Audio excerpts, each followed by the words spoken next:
잠자리 동화 피카소. 반짝반짝 금모래밭에 꼬마 피카소가 예쁜 집을 지었어요. 엄마, 아빠. 피카소가 더듬더듬 말을 배울 때였지요. 지나가던 사람들이 하나 둘씩 피카소의 집을 구경하러 왔어요. 개구쟁이 친구들도 조심조심 모래집을 구경했어요. 너무 예뻐요. 사람들은 입을 모아 피카소를 칭찬했답니다. 피카소는 아버지를 닮았나 봐요.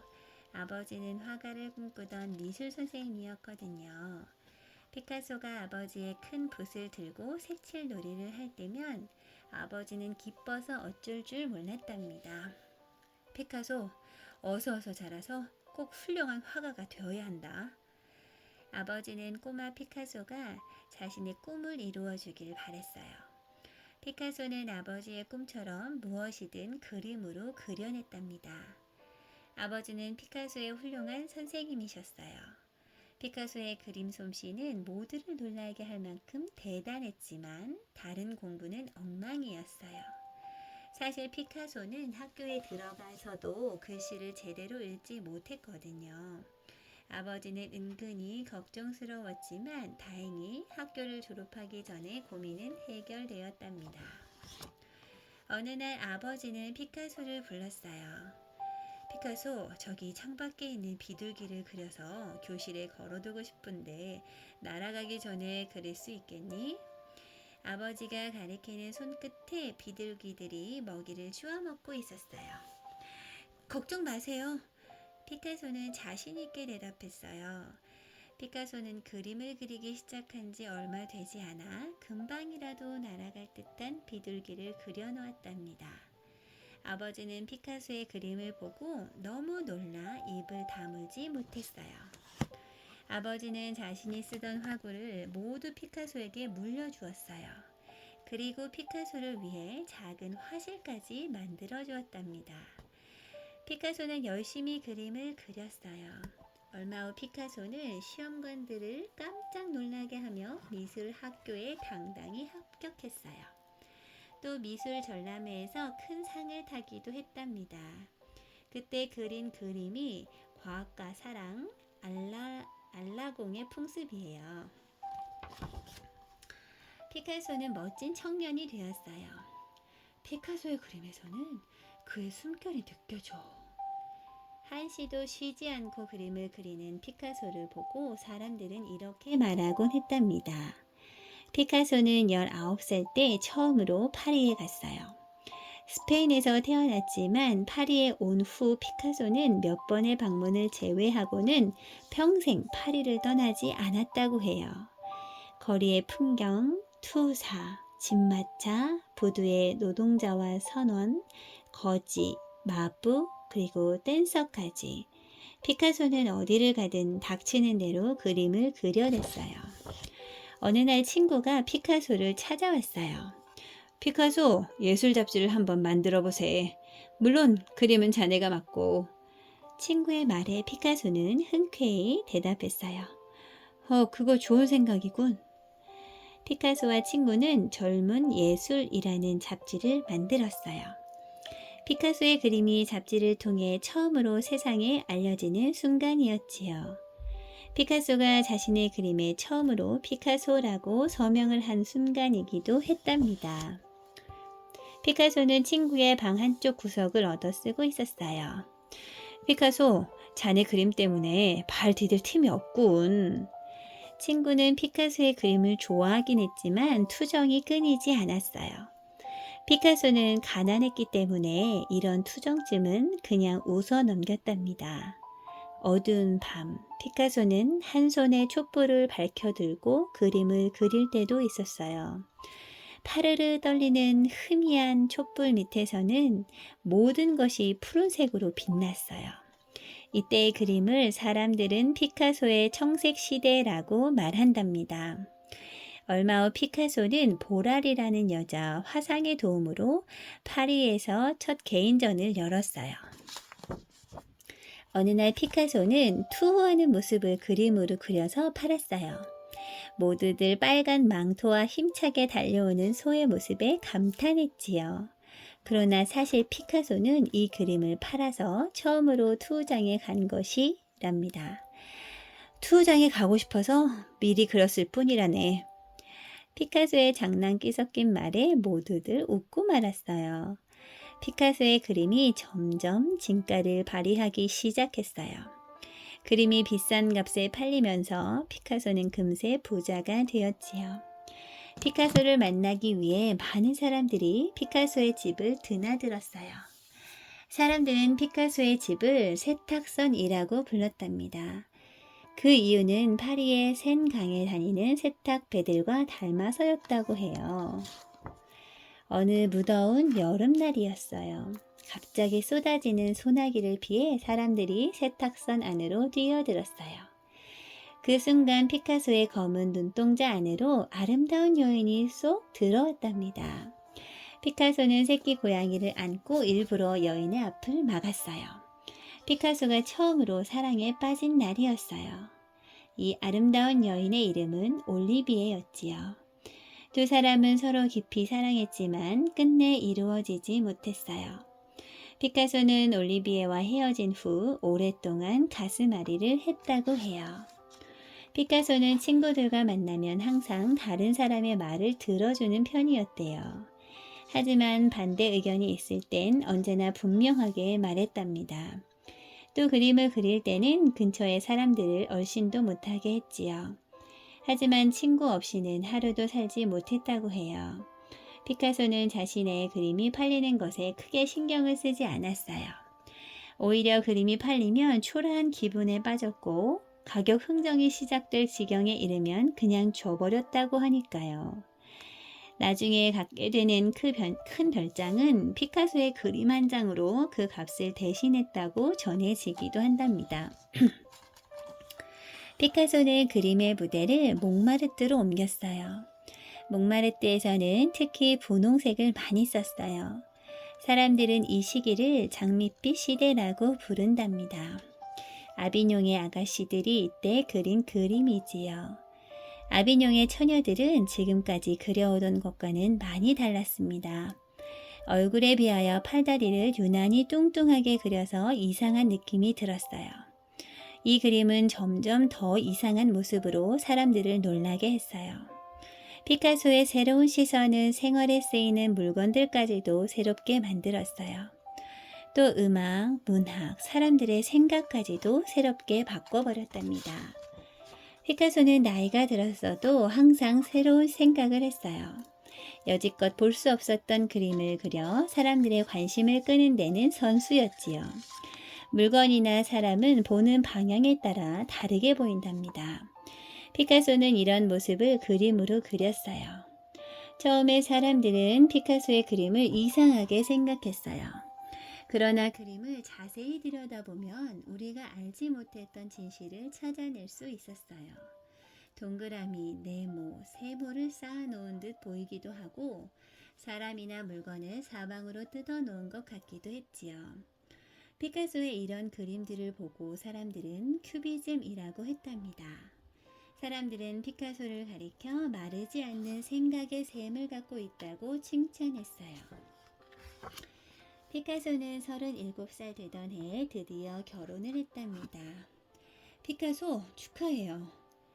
노총각 피카소의 결혼을 축하하기 위해 수많은 사람들이 모였어요. 피카소의 아름다운 신부는 러시아 무용수인 올가였어요. 결혼을 해서도 피카소는 더욱 열심히 그림을 그렸어요. 스페인 전쟁을 그린 게르니카라는 그림은 매우 유명하답니다. 또 우리나라의 전쟁을 그림으로 그리기도 했지요. 피카소는 그림으로 억만장자가 되었어요. 피카소는 친구들과 함께 화려한 파티도 열면서 즐겁게 살았답니다. 그러나 피카소의 마지막 모습은 수수하면서도 편안한 모습이었어요. 부인과 가까운 친구들만이 지켜보는 가운데 보르나르 성에 조용히 묻혔다고 해요. 아마도 피카소가 성대한 장례식을 원하지 않았기 때문일 거예요. 텔레비전은 온 세계에 피카소의 죽음을 알렸어요. 위대한 화가 피카소의 죽음을 슬퍼하는 소리는 세계를 들썩거리게 했지요. 나이가 들수록 젊은 생각으로 더욱 신사가 되었던 피카소의 명성은 그가 남긴 수천 점의 그림이 잘 말해준답니다. 또 피카소를 위한 미술관과 기념관이 있어 영원히 잊혀지지 않을 거예요. 자신의 그림 세계를 완성했던 거장 피카소. 피카소는 현실 세계에서의 문제를 자신만의 독특한 기법으로 그림을 완성해 나갔던 화가입니다. 프랑스 파리에서의 주된 그림 소재는 화려한 파리의 모습이 아니라 그 이면에서 고통받고 있는 사람들이었습니다. 비극이 터졌던 순간부터 나는 그림을 그리기 시작했다. 그것은 우리 모두가 기억해야 할 비극이었기 때문이다. 피카소는 화가로서 누구보다 현실의 문제에 깊이 참여했습니다. 나중엔 프랑스 정당에 가입할 정도로 그는 현실의 문제들에 적극 참여하고자 했던 화가였습니다.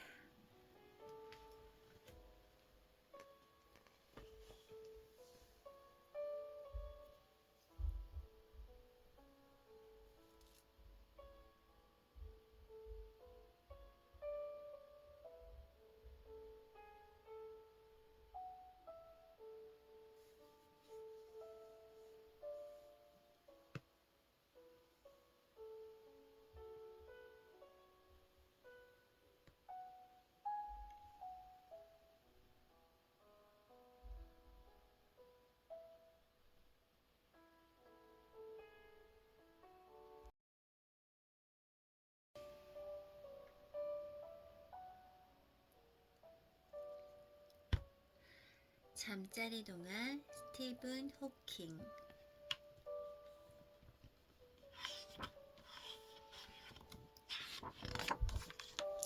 엄마, 저 별들 좀 보세요. 새까만 밤하늘에서 보석 같은 별들이 금방이라도 쏟아질 것 같았어요. 스티븐 호킹은 하늘에 콕 박혀있는 별들에게서 눈을 뗄 수가 없었어요. 스티븐, 이 다음에 커서 뭐가 되고 싶니? 엄마는 스티븐 호킹의 반짝이는 두 눈을 다정하게 들여다보았어요. 전 우주과학자가 되고 싶어요. 하늘에서 일어나는 일이 너무나 궁금하거든요. 스티븐 호킹은 넓은 하늘을 상상만 해도 가슴이 콩닥콩닥 뛰었답니다. 스티븐, 스프가 다 식어버렸구나. 식탁에 앉아서도 스티븐은 책 속에 푹 빠져 있었어요. 스티븐 호킹은 책을 한 번 손에 잡으면 놓을 줄 몰랐어요. 우리 스티븐은 독서 왕이라니까요. 엄마는 호킹의 볼에 살짝 입을 맞추었어요. 이 아빠를 닮아서 그런 게지, 하하하. 아빠와 엄마 그리고 스티븐 호킹은 모두 한박 웃음을 터뜨렸어요. 스티븐 호킹은 17살이 되자 영국에서 이름난 옥스퍼드 대학교에 들어갔어요.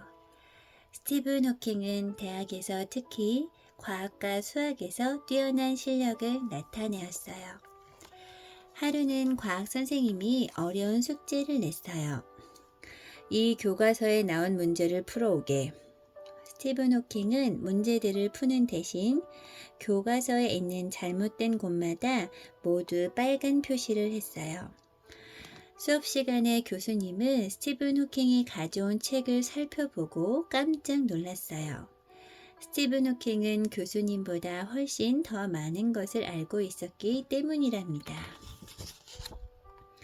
스티븐 호킹은 매우 똑똑한 학생으로 교수들 사이에 이름이 알려졌어요. 또 운동을 잘해서 친구들에게도 인기가 좋았어요. 하지만 이런 스티븐 호킹에게 불행한 일이 찾아왔답니다. 어느 화창한 봄날 스티븐 호킹은 친구들과 신나게 농구 시합을 했어요. 시합이 끝난 후 스티븐 호킹은 땀을 닦으며 신발끈을 묶으려고 몸을 앞으로 숙였어요. 그때였어요. 으, 신발끈을 묶을 수가 없어. 스티븐 호킹은 자기 손가락이 막대기처럼 빳빳하게 굳어지는 것을 느꼈어요. 스티븐 호킹은 무서워서 얼굴이 새파래졌어요. 루게릭병입니다. 앞으로 2년밖에 살 수 없습니다. 의사 선생님은 떨리는 목소리로 말했어요. 스티븐 호킹과 부모는 너무 놀란 나머지 말을 제대로 할 수가 없었어요. 도대체 그게 무슨 병이길래? 루게릭병은 몸이 서서히 굳어지면서 결국 죽게 되는 무서운 병이었답니다. 아니야, 그럴 리가 없어. 아직도 공부할 게 얼마나 많은데. 스티븐 호킹은 너무나 슬프고 괴로워 몇 달 동안 자기 방에 틀어박혀 술만 마셨어요. 스티븐 호킹의 병은 점점 심해졌어요. 어느 날 스티븐 호킹은 계단을 절뚝거리며 내려오다가 그만 심하게 굴러 떨어지고 말았어요. 그런데 머릿속이 꽉 막힌 것처럼 아무것도 기억이 나지 않았어요. 내가 왜 여기 있지? 난 누구지? 스티븐 호킹은 무서움에 온몸을 벌벌 떨었어요. 이젠 내 머리마저 굳어진단 말인가? 놀란 친구들이 뛰어와 이것저것 물어보았어요. 잠시 후 친구들의 도움으로 기억을 되찾은 스티븐 호킹은 곧바로 지능 검사를 받았어요. 놀랍게도 스티븐 호킹은 200이 넘는 아주 높은 지능을 가지고 있었어요. 그래, 난 계속 공부할 수 있어. 스티븐 호킹의 마음속에 희망이 솟구쳐 올랐어요. 스티븐 호킹은 지팡이를 짚고 전보다 더 절뚝거렸지만 과학 공부에 온 노력을 기울였어요. 우주의 신비를 꼭 밝히고 말 거야. 친구들은 그런 스티븐 호킹을 위해서 컴퓨터가 달린 휠체어를 만들어 주었어요. 또 교수님의 말씀을 공책에 대신 적어주고 친절하게 책장을 넘겨주기도 했어요. 특히 여자친구 제인 와일드는 스티븐 호킹을 늘 따뜻하게 감싸주었어요. 스티븐, 너는 꼭 위대한 과학자가 될 거야. 스티븐 호킹은 사랑하는 제인을 아내로 맞이했어요. 이제 스티븐 호킹은 더 이상 슬프지 않았답니다. 스티븐 호킹은 옥스퍼드 대학에서 캠브리지 대학으로 학교를 옮겼어요. 캠브리지 대학에는 세계적으로 유명한 우주론자 프레드 호일 교수가 계셨기 때문이에요. 프레드 호일 교수는 그 당시 매일 신문에 이름이 오를 정도로 잘 알려진 과학자였어요. 호일 교수님과 함께 우주에 대해서 공부하게 되다니 정말 너무 기뻐. 하지만 스티븐 호킹은 곧 실망할 수밖에 없었어요. 프레드 호일 교수는 자주 외국에 나갔기 때문에 얼굴 한번 보기도 무척 힘들었거든요. 더욱이 호일 교수는 몸이 불편한 스티븐 호킹을 가르치고 싶지 않다고 알려왔답니다. 데니스 시아마 교수입니다. 스티븐 호킹은 새로운 지도 교수를 만나게 되었어요. 시아마 교수는 아주 헌신적인 교수였어요.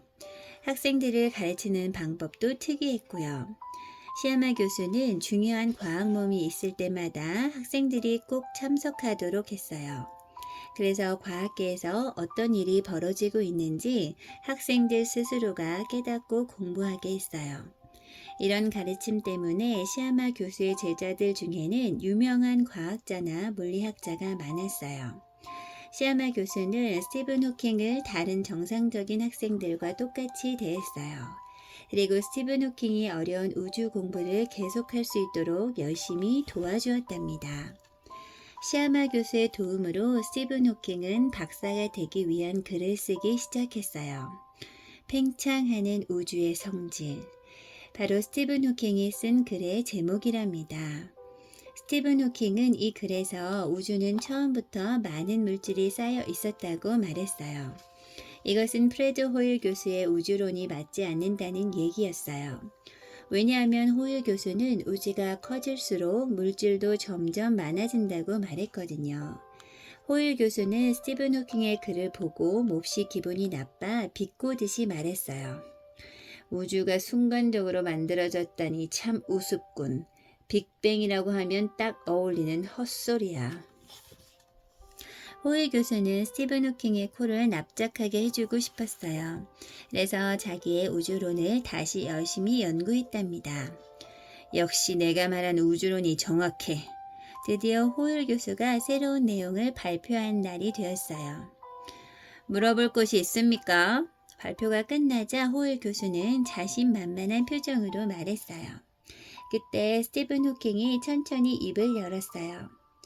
제가 계산해 본 결과 교수님의 이론은 틀렸습니다. 순간 강당 안의 사람들은 웅성거리기 시작했고 호일 교수는 화가 나서 어찌할 바를 몰랐어요. 스티븐 호킹의 말은 옳았어요. 많은 과학자들은 스티븐 호킹의 뛰어난 머리에 놀라움을 금치 못했답니다. 몇 년 사이에 스티븐 호킹의 우주론은 전 세계에 알려졌어요. 스티븐 호킹은 마침내 박사가 되었답니다. 이제 세계적으로 이름난 우주론자가 된 거예요. 스티븐 호킹은 말을 더듬고 쓰지도 못했지만 이 목표를 향해 하루도 쉬지 않고 공부했답니다. 수십 권의 과학책을 줄줄 외우며 밤을 지새울 때도 많았어요. 아무리 무서운 로게릭 병도 스티븐 호킹의 끊임없는 노력과 강한 정신을 멈추게 할 수는 없었답니다. 박사가 된 후 스티븐 호킹은 별들의 세계에 눈을 돌리기 시작했어요. 우주의 별들은 스티븐 호킹에게 어렸을 때부터 신비한 세계였거든요. 스티븐 호킹은 유명한 천문학자들을 많이 만났어요. 별에 대한 학자들의 이야기가 궁금했기 때문이에요.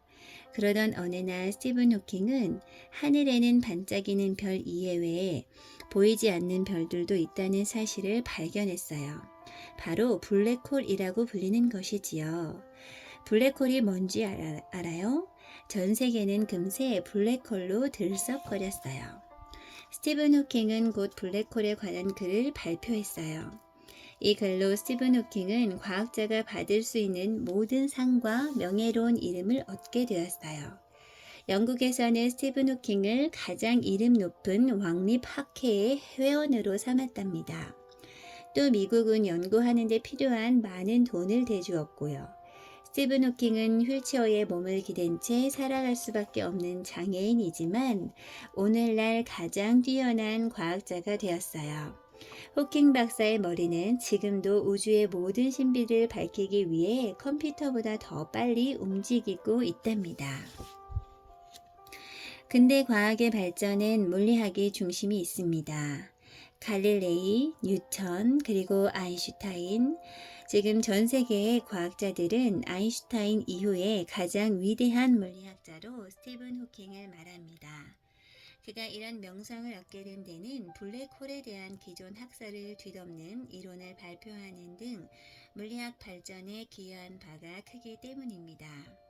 그렇지만 사람들이 스티븐 호킹을 더욱 훌륭한 인물로 인정하게 된 이유는 바로 그의 놀라운 의지력 때문입니다. 젊은 시절 스티븐 호킹은 온몸이 뒤틀리는 루게릭병에 걸려 시한부 선고를 받았습니다. 그렇지만 이를 극복하고 불편한 몸을 가지고도 자신의 연구를 계속하였습니다. 또한 중년의 나이가 되어서는 기관 절제 수술을 받아 자신의 목소리를 잃어버리고 파이프를 통해 호흡하며 기계의 도움을 받아서 겨우 대화를 하게 되는 지경에 이르렀습니다. 그러나 그는 여전히 강한 의지를 밑거름으로 우주에 대한 연구를 계속해 나가고 있습니다.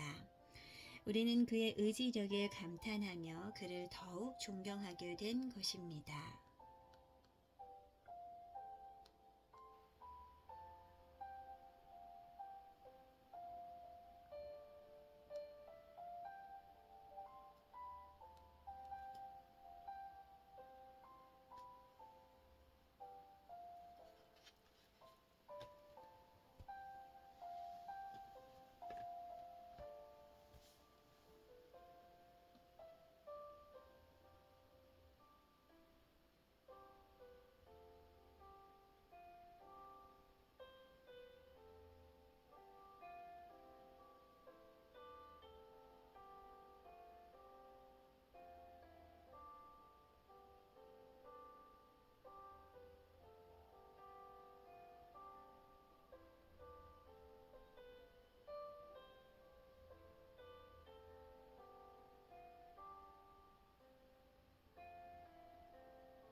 잠자리 동화 베토벤.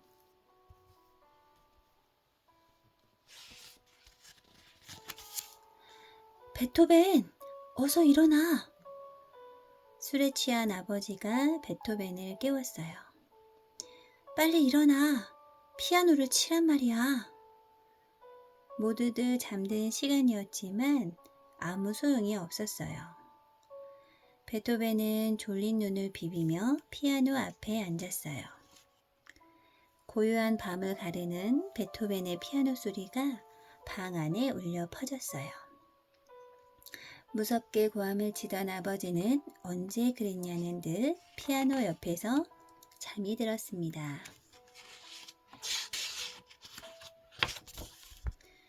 베토벤의 아버지는 궁중의 가수였어요.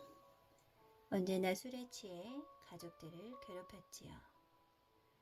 아버지는 4살 때부터 베토벤에게 피아노를 가르쳤어요.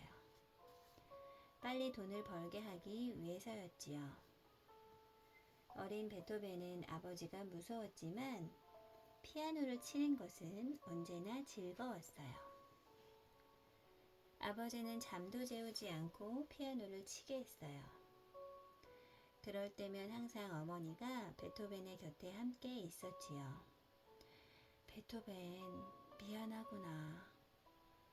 연습이 끝나면 어머니는 베토벤을 꼭 안아주셨답니다. 친구들은 베토벤을 대포알이라고 불렀어요. 키가 작고 목이 짧아 붙여진 이름이었어요. 조용하고 말이 적은 베토벤은 친구가 많지 않았어요. 그러나 베토벤은 학교에 가는 것이 좋았어요. 그런데 어느 날 아버지가 베토벤에게 말했어요.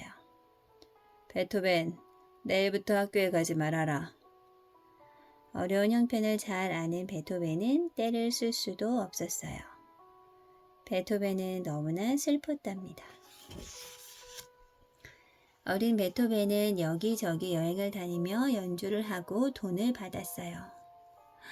어머나, 어린아이가 어쩜 이토록 아름다운 피아노 소리를 낼까? 정말 대단한 솜씨야. 베토벤의 피아노 연주를 들은 사람들은 한결같이 입을 다물지 못했어요. 그러나 베토벤은 돈을 벌기 위해 연주하는 것이 즐겁지 않았어요. 내 곡을 만들어 연주하고 싶어. 베토벤의 머릿속에는 항상 이런 생각이 떠나지 않았어요. 힘든 연주 여행을 마치고 돌아오면 베토벤은 다시는 떠나고 싶지 않았어요. 베토벤은 궁중에서 연주를 하게 되었어요. 귀족들과 부자들의 파티를 위해 연주하는 일이 많았지요. 왜 가난한 사람들을 위해 연주하는 사람은 없을까? 어느 날 베토벤이 귀족들의 화려한 파티에서 연주를 마치고 돌아오는 길이었어요. 그런데 어디선가 신비로운 오르간 소리가 들려왔어요. 베토벤은 자신도 모르게 오르간 소리에 이끌려 성당 안으로 들어갔답니다. 아무도 없는 성당에서 신부님이 오르간 연주를 하고 있었어요. 베토벤은 가슴이 뛰었어요. 한 번도 들어보지 못한 선율에 정신을 잃을 정도였어요. 신부님, 저에게 오르간 연주를 가르쳐 주세요. 베토벤은 신부님에게 부탁했어요. 신부님은 이미 오르간 연주자로 유명한 분이었답니다. 베토벤은 신부님에게 오르간 연주법과 작곡법을 배웠어요. 베토벤은 어느덧 17살이 되었어요. 베토벤, 너에게 더 이상 가르칠 것이 없구나. 신부님은 베토벤이 직접 작곡한 곡을 듣고 감탄했습니다. 베토벤, 넌 아마 세상을 깜짝 놀라게 할 위대한 음악가가 될 거야. 신부님은 칭찬을 아끼지 않았습니다. 베토벤은 더 많은 것을 배우고 싶었어요. 빈으로 가서 모차르트 같은 훌륭한 음악가를 만나야겠다. 베토벤은 음악의 도시 빈으로 향했습니다. 빈에 도착한 베토벤은 모차르트를 찾아갔어요. 모차르트는 그 당시 가장 유명한 피아노 연주자였거든요. 베토벤, 자네의 연주 실력을 보여주게. 베토벤은 떨리는 마음으로 모차르트 앞에서 연주를 했어요. 소문보다 실력이 형편없군. 모차르트는 창가로 얼굴을 돌렸습니다. 그때 베토벤이 즉흥곡을 연주하기 시작했어요. 힘이 넘치는 피아노 선율에 베토벤의 혼이 느껴졌어요.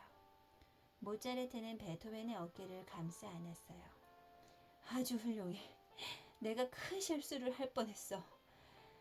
베토벤, 자네를 만나게 되어 영광이네. 모차르트의 칭찬은 그칠 줄 몰랐습니다.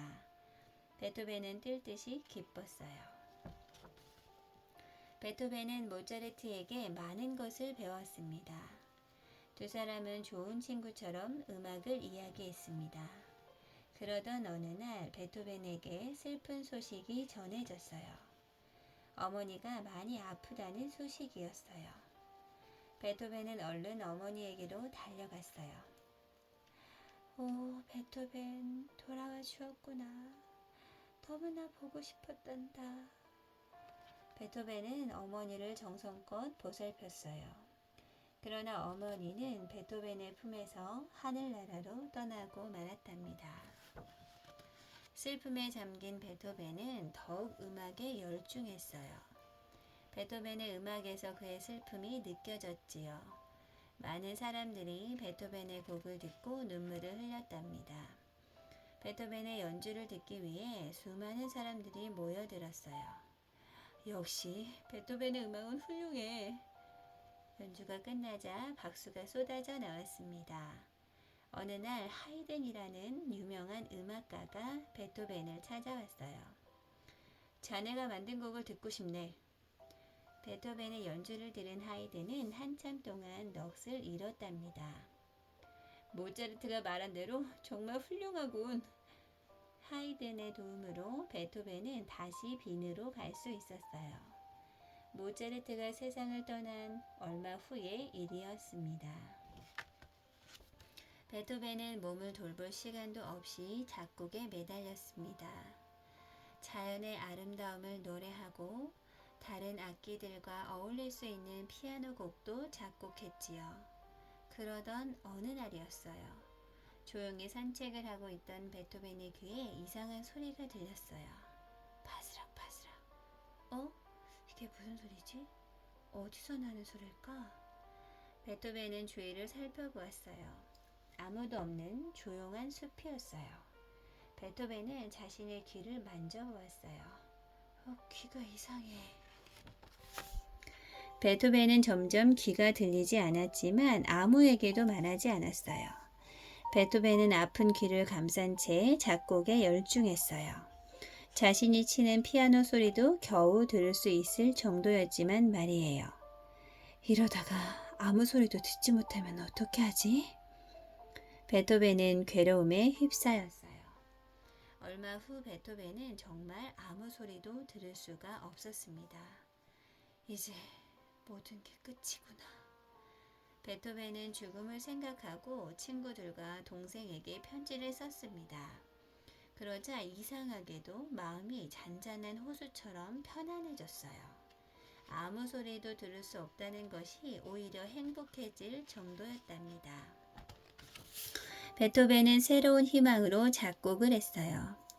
깜깜한 세상의 문을 힘차게 두드릴 수 있는 힘이 마구 솟아났어요. 자신의 운명을 생각하며 작곡한 운명 교향곡은 이렇듯 힘찬 두드림으로 탄생했답니다. 베토벤은 비록 자신의 곡을 들을 수는 없었지만 느낌으로 알 수 있었지요. 그때까지도 사람들은 베토벤이 들을 수 없다는 것을 알지 못했어요. 베토벤은 그동안 자신이 만든 많은 곡들을 발표하고 싶었답니다.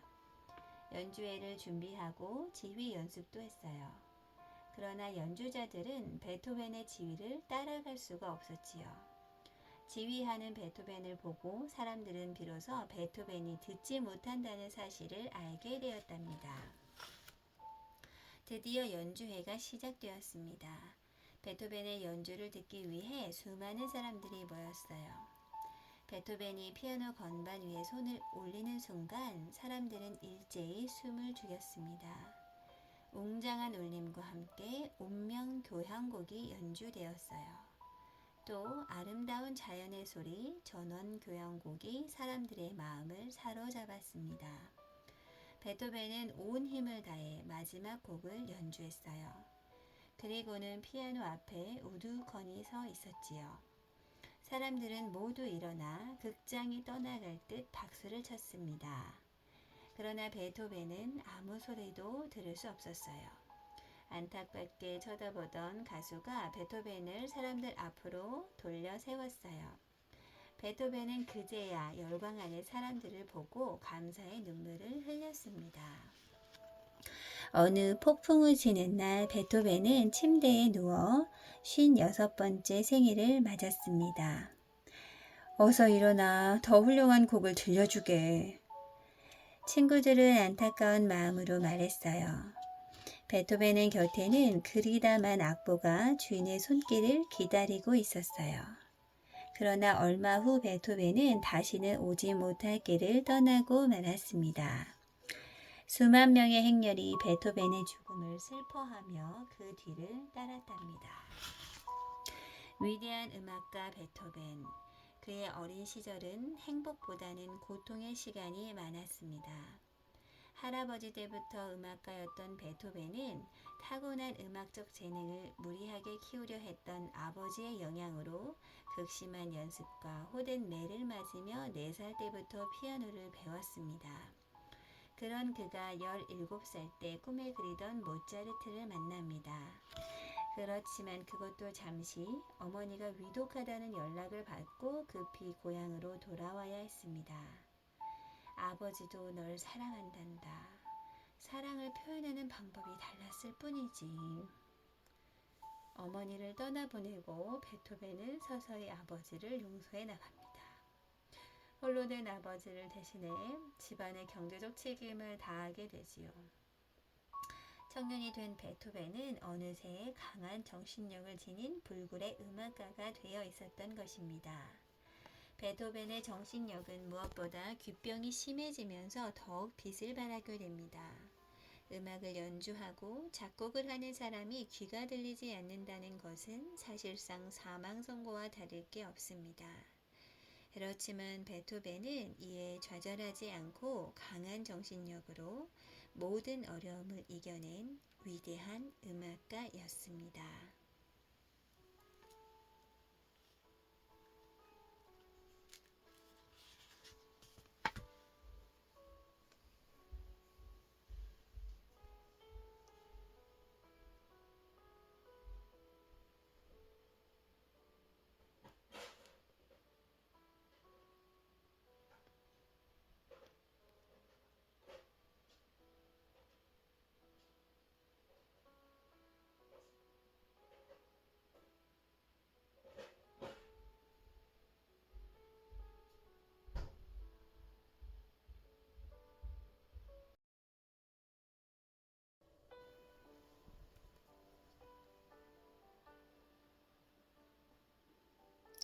잠자리 동화 장보고.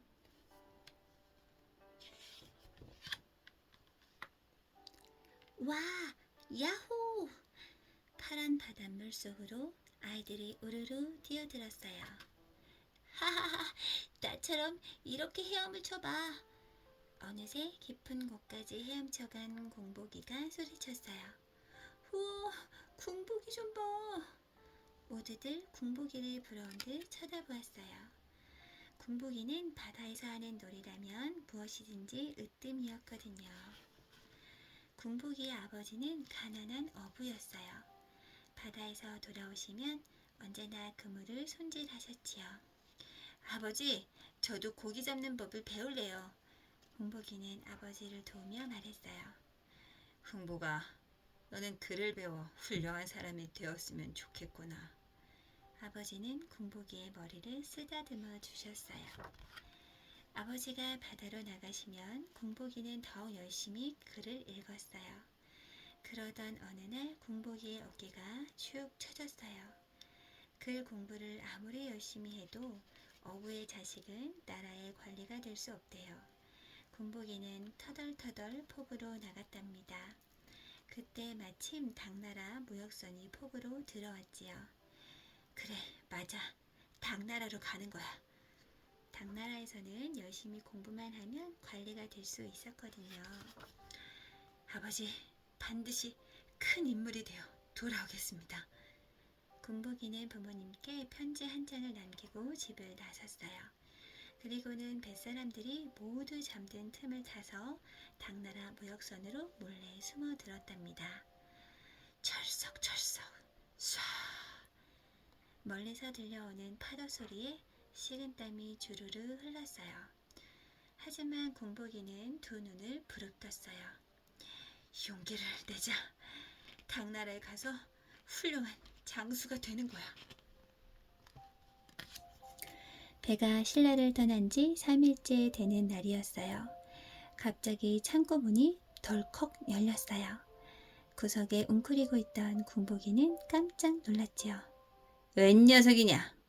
선원은 군복이를 선장 앞으로 끌고 갔어요. 당나라에는 무엇 때문에 가려고 하느냐? 당나라 말이 서툰 군복이는 종이에 글을 써서 자신의 뜻을 전했어요. 허허허, 아주 용감한 녀석이구나. 선장은 군복이의 용기가 마음에 쏙 들었어요. 군복이는 선장의 도움으로 무사히 당나라에 도착하게 되었답니다. 당나라에는 신라에서 온 사람들이 많이 있었어요.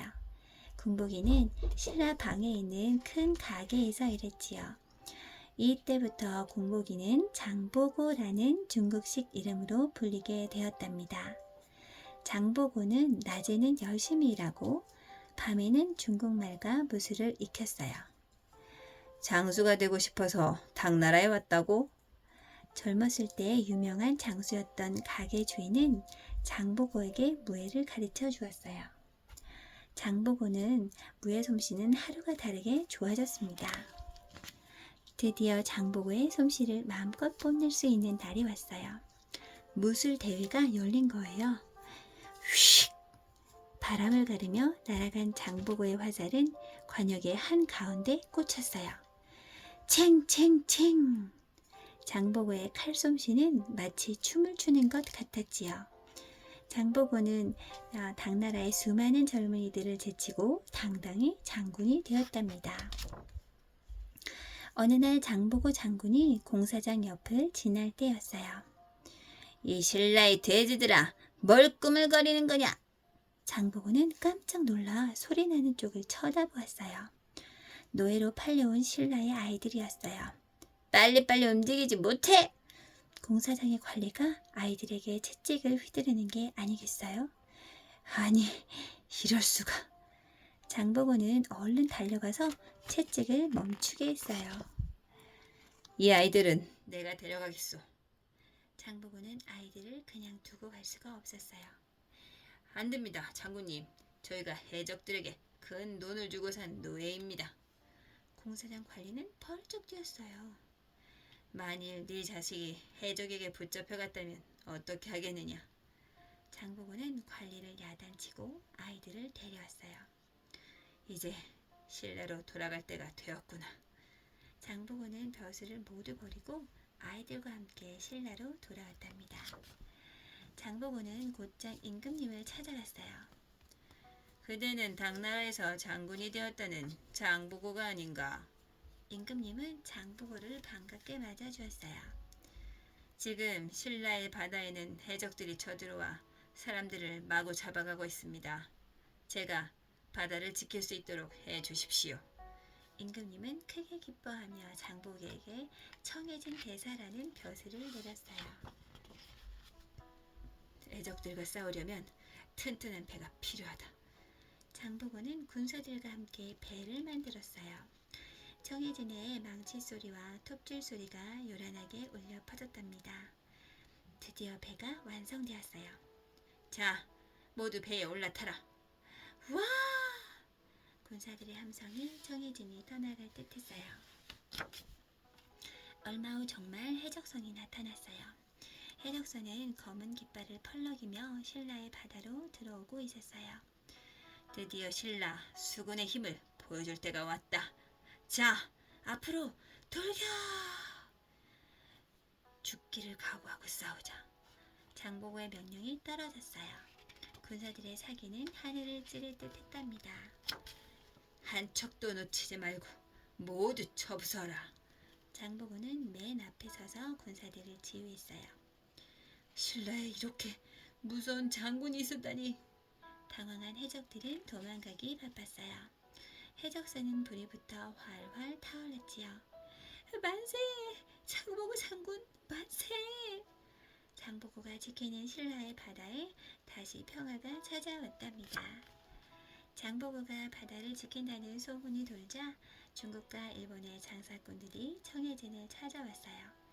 해적들을 피해서 안전하게 장사를 할 수 있었기 때문이지요. 장보고는 중국과 일본을 상대로 큰 이익을 남겼어요. 바다의 왕 장보고 장군 만세! 가난한 어부의 아들 장보고는 많은 사람들의 존경을 받는 바다의 왕이 되었답니다. 장보고에 대한 기록은 많지 않습니다. 그러나 그가 살았던 통일신라 시대는 엄격한 신분 제도가 있었기에 그 안에서 평범한 신분으로 군사를 책임지는 관리가 되고, 또한 중국과 일본의 상인들을 상대로 해상 무역을 주도했다는 것만으로도 그의 삶이 얼마나 파란만장한 도전의 역사였나 짐작할 수 있습니다. 그렇지만 장보고는 그것이 꼭 필요한 일이었기에 힘들어도 그 일에 도전했습니다.